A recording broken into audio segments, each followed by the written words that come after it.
kesuksesan itu tidak akan berarti jika kita itu tidak berdampak untuk orang lain. Halo Sobat Korem 081 di Road Saja ya, dimanapun Anda berada, bagaimana kabar Anda? Senang sekali saya Agni Saraswati kembali menyapa Anda dari studio podcast Gesah Nusantara. Oke, nah lama sekali sepertinya kita tidak berjumpa ya, tapi podcast Gesah Nusantara ternyata masih eksis dengan berbagai macam informasi yang menarik, menghadirkan berbagai macam narasumber juga yang tentunya menginspirasi, memotivasi, dan bermanfaat untuk teman-teman yang ada di rumah. Dan pada kesempatan kali ini menjelang HUT Kowat. Nah, saya sudah menghadirkan salah satu sosok Kowat yang dirasa menginspirasi teman-teman yang ada di rumah, yaitu ada Sertu Kowat Mira Martika. Halo Mbak Mira. Halo juga Mbak Agni. Bagaimana kabarnya? Alhamdulillah sehat, baik ini. Alhamdulillah sehat. Selamat datang di studio podcast Gesah Nusantara ya. Semoga kita bisa sharing banyak hal nanti untuk teman-teman, rekan-rekan Korem 081 di Road Saja yang ada di rumah tentu saja. Oke, baik Mbak Agni. Oke, aduh kalau ngomong sama Kowat tuh agak deg-deg gitu ya. Nah, ini kalau misalnya Mbak Mira mungkin belum banyak yang kenal tentu saja. Tetapi beberapa waktu lalu video Mbak Mira ini tuh viral sekali. Nanti akan kita bahas agak di belakang-belakang dulu deh ya. Tapi ini untuk di sesi pertanyaan saya yang pertama nih Mbak, boleh dong coba kenalan dulu sama teman-teman yang ada di rumah. Siapa sih sebenarnya sosok Mbak Mira ini? Terus bertugasnya di mana? Asalnya dari mana? Mungkin boleh perkenalan dulu. Oke, baik Mbak Agni. Halo sobat podcast Gesah Nusantara Korem 081. Perkenalkan, nama saya juga Sertu Kowat Mira Martika. Saya asli dari Blitar, Jawa Timur. Oke, selamat datang di Madiun, Mbak. Terima kasih Mbak Agni atas undangannya. Namun domisili saya sekarang di Ngantang loh Mbak Agni, Kabupaten Malang. Kabupaten Malang. Iya. Lumayan ya kalau perjalanan ke sini ya, seperti ini. Oke, nah ini kan kesehari-hari mungkin boleh dijelaskan sebenarnya Mbak Mira ini bertugasnya di mana gitu, sebagai Kowat di mana gitu. Oh iya, saya sehari-hari bertugas di Koramil 0808 15 Gandusari, Kodim 0808 Blitar, dan pastinya Korem 081 di Road Sahaja ya, Kodam 5 Brawijaya. Oke, itu kalau di Koramil berarti tadi ya? Iya, betul. Kalau di Koramil sendiri jabatannya sebagai apa Mbak? Oh, saya jabatannya sebagai sehari-hari itu membantu Batuut dalam urusan staf di kantor, seperti administrasi kantor di Koramil, seperti itu Mbak. Namun jika ada perbantuan di wilayah yang membutuhkan bantuan saya, pasti saya juga ikut hadir ke sana. Contohnya kayak gimana tuh, kegiatan apa gitu misalkan? Oh ya, seperti kegiatan Babinsa kan diminta untuk perbantuan personil ke sekolah dalam rangka sosialisasi. Itu membutuhkan bantuan saya seperti menghadirkan sosok seorang yang menginspirasi atau bagaimana. Kan biasa kalau anak-anak sekolah itu cita-citanya jadi apa sih atau bagaimana bener, gitu kan. Bener. Pasti Babinsa itu mengajak saya biar ada gregetnya gitu kan, karena jarang banget ada tentara wanita di desa gitu, jarang banget Mbak. Oh iya benar ya? Iya betul. Pasti biasanya kalau maksudnya yang bertugas di Koramil itu adalah mas-mas, bapak-bapak. Iya pasti bapak-bapak Babinsa. Jadi kalau mbak-mbak kan jarang begitu. Iya betul, jarang. Jadi kadang kalau ada sosialisasi di sekolah tuh Pak Babinsa di Koramil kami pasti ngajak saya biar ada gregetnya nih, anak-anak zaman sekarang harus tahu nih mau mengarah kemana gitu kan. Bener ya, mungkin kesannya juga lebih humanis begitu ya. Betul. Padahal kan TNI kita kan semuanya humanis kan ya. Iya pasti humanis. Cuman memang kalau ada wanita itu beda sih. Beda. Makanya kalau di TNI AD itu ada Kowat gitu kan. Iya. Korps apa tadi Mbak singkatannya? Korps Wanita Angkatan Darat. Oke, Korps Wanita Angkatan Darat. Nah,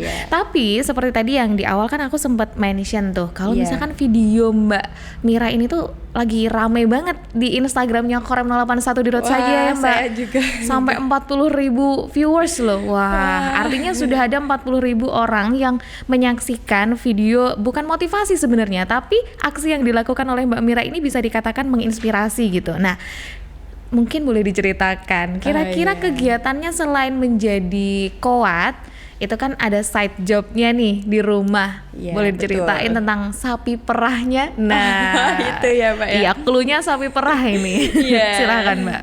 Ya sebelumnya memang saya sehari-hari bertugas sebagai koat. Selain itu di sela-sela luang waktu saya isi dengan membantu suami saya dalam beternak sapi perah Mbak ya. Oke, itu di rumah berarti Mbak? Iya betul, di rumah kami di Pagersari Ngantang. Di Ngantang. Iya. Oke. Nah, kok bisa kepikiran kenapa kok sapi perah gitu? Kenapa kok nggak kambing etawa kah atau apa begitu? Kenapa kok sapi perah?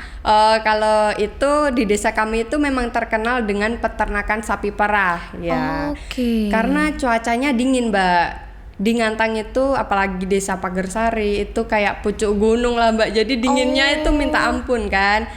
Akhirnya warga di desa kami itu memilih untuk beternak sapi perah yang memiliki potensi yang Bagus bagus begitu untuk ya. perekonomian di desa gitu kan. Oke. Nah, kalau boleh tahu Mbak, ada berapa ekor sih sapi perah yang udah dipelihara di rumah bersama suami ini? Oh, kalau sekarang udah puluhan ya Mbak ya. Sebelumnya dari 2 ekor. Dari 2 ekor Iya. kemudian sampai puluhan ya. Iya. Itu perjalanannya tentu saja tidak singkat ya. Ya tidak singkat sekali, pasti banyak perjuangan lah Mbak. Nah, tapi yang menarik dari video viralnya Mbak Mira kemarin, Iya. itu tuh ada aksi membersihkan kotoran sapi. Iya. Ini saya agak loh, kok mau seorang koat melakukan aksi tersebut gitu loh? Iya. Kenapa Mbak? Apakah tidak merasa mungkin aduh agak jijik atau bagaimana? Biasanya kan perempuan gitu ya Mbak. Iya. Saya juga perempuan kebetulan. Nah, apakah ada rasa-rasa seperti itu atau ini udah kewajibanku, aku tidak mau melihat Iya. apapun gitu? Iya. Ya memang dikatakan kewajiban ya kewajiban karena kalau udah berterjun ke peternakan itu Mbak kan yang dipelihara hewan ya Mbak ya. Benar. Kita nggak asal pelihara terus dia bisa menghasilkan untuk kita enggak. Jadi harus ada perasaan dari sang pemelihara itu. Jadi Benar. saya itu sama suami saya serta keluarga saya itu kalau memelihara sapi perah peternakan di tempat kami itu kita memakai perasaan. Jadi kalau setiap pagi itu Mbak kita bersihkan kotorannya, kita mandikan sapinya. Jadi kalau di tempat lain mungkin sapi dikira tidak mandi. Kalau tempat kami di desa itu Mbak rata-rata ya pagi sore itu sapi mandi gitu Waduh, loh.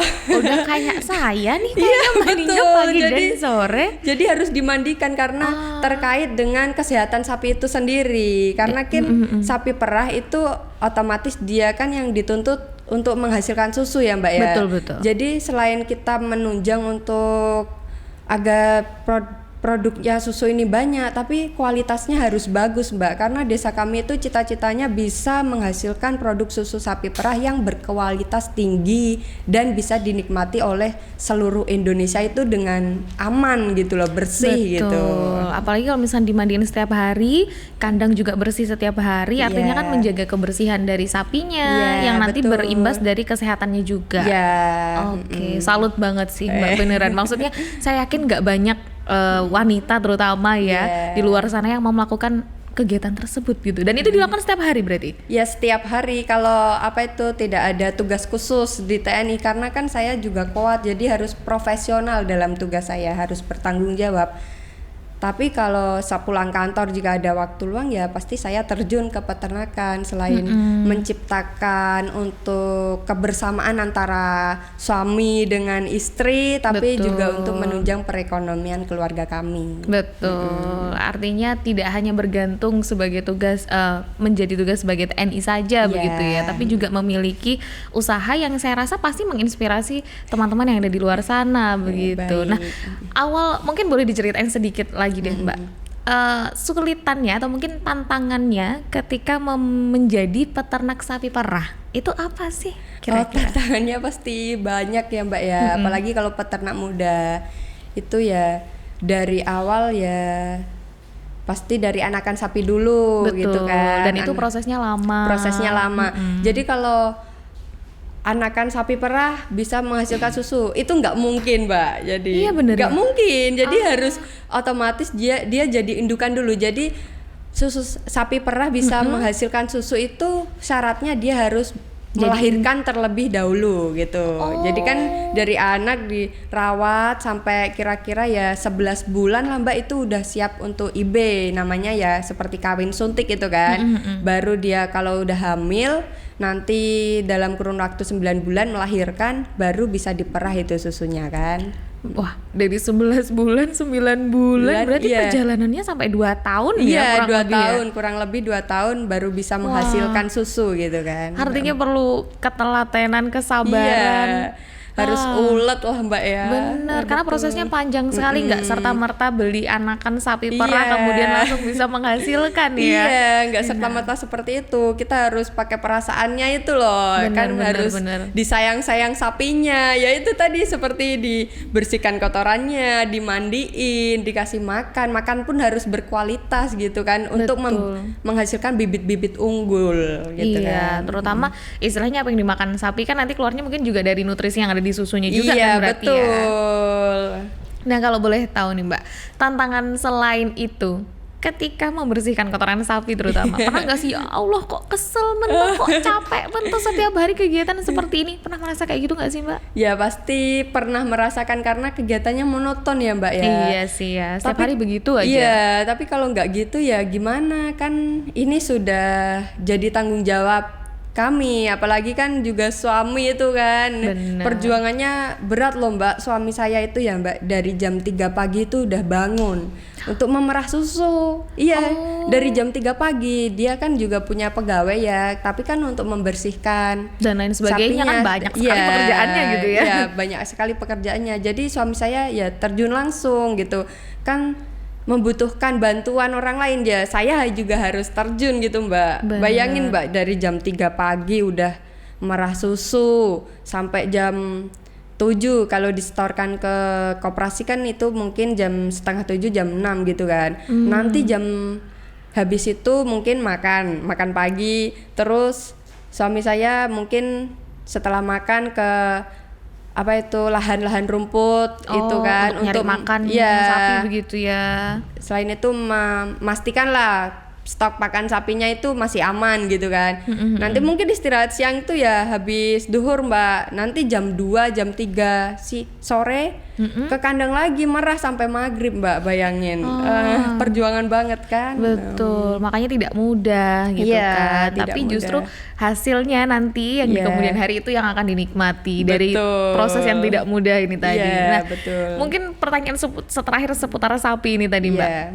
Dari sekian banyak hasil perahnya tentu saja, pernah nggak sih mengalami kayak ini hasil kualitas susunya nggak baik kayak gitu, pernah nggak sih Mbak? Ya pernah, kalau sapinya itu nggak sehat ya. Ya kalau sapinya nggak sehat, terus seharusnya bisa mungkin rata-rata menghasilkan susu 18 liter per hari satu ekor. Nanti apa itu berkurang ya, berkurang produknya itu karena sapi itu nggak sehat gitu kan. Sama dengan manusia Mbak, kalau manusia nggak sehat pasti kan nggak bisa ngapa-ngapain, maksudnya itu mau ngapa-ngapain ya sulit lah Mbak ya. Sama kayak sapi kalau nggak sehat ya gimana mau menghasilkan susu Mbak, ya Allah. Itulah perjuangannya. Nah, tapi kan kayak tadi Mbak Mira juga sempat mention bahwa kegiatannya itu padat sekali sehari-hari.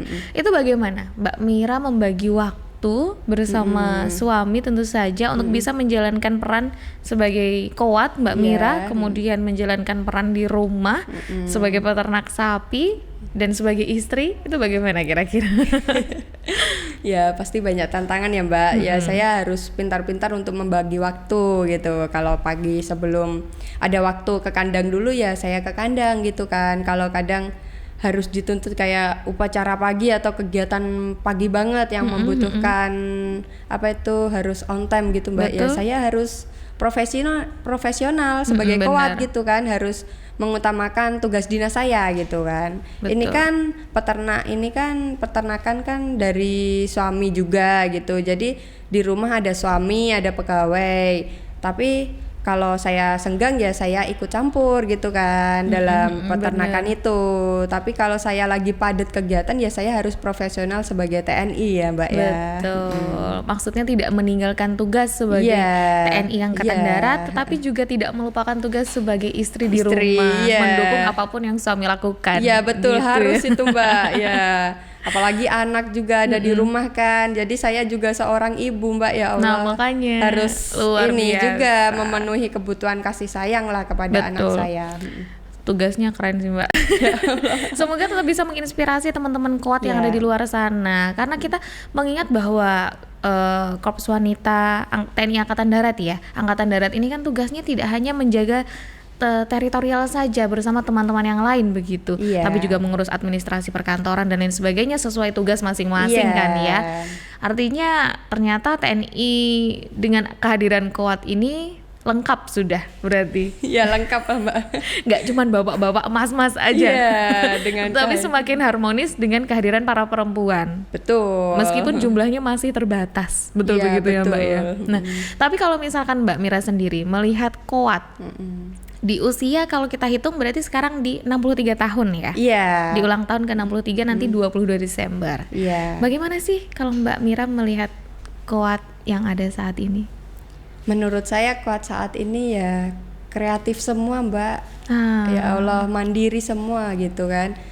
Mereka selain jadi seorang Koat tapi juga seorang istri, ibu gitu kan. Apalagi kalau ada yang memiliki anak yang banyak 4 atau 3 di rumah, pasti kan perjuangan banget ya Mbak ya. Ya saya harap ya Koat sekarang itu udah cerdas, pintar lah Mbak ya, membagi waktu itu mereka udah makanan sehari-hari gitu kan. Bener. Tapi ya Koat sekarang itu sangat menginspirasi Mbak, karena udah di lain dia jadi Koat tapi banyak punya usaha gitu Mbak untuk menunjang perekonomian keluarganya gitu kan. Mungkin selain menunjang perekonomian keluarga, tapi juga memberikan inspirasi untuk wanita-wanita mungkin yang di luar sana yang mungkin berprofesi sebagai Koat ataupun bukan Koat sekalipun, masyarakat sipil misalkan, itu tetap menginspirasi bahwa ternyata perempuan bisa loh kayak gini. Betul, ya perempuan kan, itu ternyata tangguh gitu loh Mbak ya. Betul. Meskipun mereka perempuan tapi ibarat kata dia itu juga bisa loh kayak laki-laki gitu, kayak mencari nafkah bisa. Betul. Iya kan? Menjalankan pekerjaan yang agak berat begitu juga agak berat bisa, asalkan kita mau dan kita mau terjun dan mampu gitu Mbak ya. Harus mau dan mampu. Iya, mampu pasti. Kuncinya di situ. Mampu untuk melewati rintangan-rintangan yang ada gitu. Dia itu kadang kan banyak rintangan kita udah nyerah gitu. Tapi kita enggak, kita itu jiwanya itu patriotnya tinggi gitu loh. Jadi kita harus bisa nih ngelewatin ini, harus bisa gitu kan. Banyak loh Koat itu pengen jadi ini, pengen jadi itu, karena mereka itu pengen maju gitu loh Mbak. Betul. Nggak pengen gitu-gitu aja iya, gitu kan ya. Mereka pengen maju untuk baik untuk keluarga maupun untuk dirinya sendiri itu kan. Betul, ditambah lagi untuk lingkungan yang ada di sekitarnya. Itu tadi loh, menginspirasi tentu saja. Nah ini mungkin juga menjadi inspirasi juga nih sosok Mbak Mira ini. Di luar pasti banyak ada yang ingin, mungkin remaja-remaja kita yang baru lulus sekolah begitu, yang umur 20 tahunan ingin menjadi TNI Angkatan Darat juga nih, pengen menjadi Koat juga nih seperti Mbak Mira. Tentu saja kan bisa ya Mbak ya. Bisa. Seperti tadi yang Mbak Mira bilang, mau dan mampu melewati rintangan. Betul. Gitu. Karena Mbak Mira untuk berada di posisi sekarang pun juga tidaklah mudah tentu saja. Pasti tidak mudah. Oke. Nah, Mbak Mira ini sekilas kita sudah ngobrol lumayan panjang dan juga lebar ya, bagaimana sosok Mbak Mira ini sehari-hari, pekerjaannya dan juga kesibukannya di rumah begitu. Dan kita juga sudah berbincang seputar bagaimana sih Koat di mata Mbak Mira itu tadi. Nah, tapi terakhir nih Mbak, untuk closing statementnya, boleh nggak sih kasih kata-kata mutiara untuk teman-teman Koat di luar sana, apalagi menjelang HUT Koat ke-63 tahun 2024. Silahkan Mbak. Untuk pesan-pesan dari saya ya, kesuksesan itu tidak akan berarti jika kita itu tidak berdampak untuk orang lain. Jadi kita bisa dikatakan sukses itu jika berdampak untuk orang sekitarnya gitu. Sama dengan peternakan yang saya jalankan tadi. Jadi saya bisa membuka lapangan pekerjaan untuk warga-warga sekitar gitu. Jadi untuk Kowat kedepannya mungkin bisa terinspirasi dari hal ini untuk lebih sukses dan maju agar bisa berdampak untuk orang-orang sekitar, terutama keluarga kita sendiri. Oke. Iya. Bukan apa itu Kowat adalah meskipun wanita tetap militer, meskipun militer tapi tetap juga wanita gitu kan. Wah, kata-katanya luar biasa. Yeah. Meskipun wanita Tetap militer, meskipun militer tetap wanita gitu. Wah, itu tersentuh sekali sih Yeah. saya. Semoga cerita-cerita dari Mbak Mira hari ini tuh benar-benar bisa menginspirasi teman-teman kita yang ada di rumah ya, yang mungkin Yeah, sedang semoga menyaksikan kali ini. Dan selamat ulang tahun untuk Kowat Terima kasih banyak Bagni. ke-63. Yeah. Semoga semakin jaya. Ya, jaya selalu. Kowat. Jaya selalu, Ya, Kowat. bukan mawar penghias taman tetapi melati pagar bangsa. Wow, itu kayaknya tagline nasional ya berarti ya Mbak? Iya, Tagline-nya Kowat ya berarti ya? semboyan kita gitu Wah. kan. Ya inilah Kowatnya kita, luar Iya. biasa. Tepuk tangan kalau begitu untuk Mbak Mira dan juga Terima Kowat-Kowat di luar kasih. sana. Ya Sekali Allah. lagi terima kasih banyak Mbak Mira sudah hadir di podcast Gesah Nusantara, sudah sharing bersama teman-teman yang ada di rumah, sudah bersedia hadir di Korem 081 di Road Sajaya. Mungkin saya ingin mengucapkan selamat jalan untuk bisa pulang kembali ke Kabupaten Malang ya. Iya, Dan selamat terima bertugas. kasih. Selamat menjalankan tugasnya sebagai Kowat TNI Angkatan Darat. Ya, terima kasih Mbak Agni. Sama-sama. Dan mungkin terakhir dari saya seperti tadi yang disampaikan Mbak Mira, meskipun wanita tapi tetap militer, meskipun militer tetap wanita. Selamat hari ulang tahun Kowat Republik Indonesia ke-63 tahun 2024. Saya Agni Saraswati bersama Mbak Mira. Halo, ya. Pamit dan selamat beraktivitas. Sampai jumpa. Sampai jumpa.